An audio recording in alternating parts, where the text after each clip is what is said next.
Question is, what is spiritual bypassing? Great question.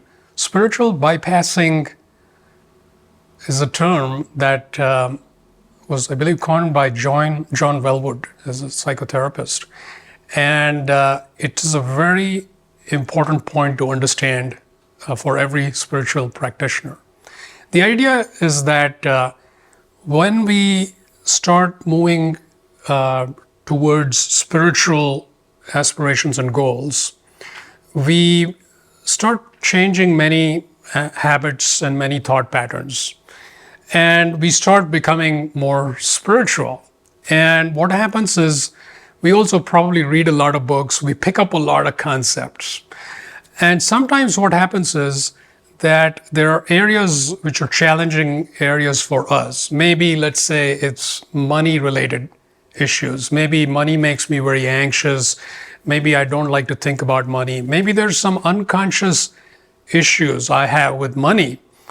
Then what can happen is, as I become more spiritually oriented, I can start using spiritual concepts as an excuse to not deal with my money issues. And I can say something like, money is not spiritual anyway, and I'm not looking to be great with money. My goals are spiritual. I want to be enlightened.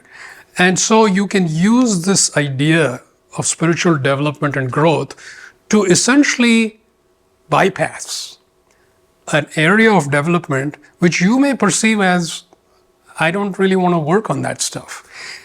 But really speaking, as it turns out, when you want true holistic spiritual development, turns out working on these unconscious issues with money is spiritual. Maybe, somebody has relationship issues. Guess what? Relationship issues, emotional issues, these are all spiritually related development areas. So, in other words now, once we understand what spiritual bypassing is, we want to be more aware and we want to look at every area of life and see, am I avoiding something under the guise of spirituality? And so that's what spiritual bypassing is. And the reality is we're all doing that to some degree. And so the challenge is to be really honest with oneself, to not be overly judgmental. Don't feel bad if you are doing spiritual bypassing. Instead, just introduce more and more awareness and more acceptance into that area. So that's what spiritual bypassing is. When you choose light, life becomes increasingly joyful, purposeful, and inspired. I invite you to join me to explore the realms of light, the infinite possibilities that light offers.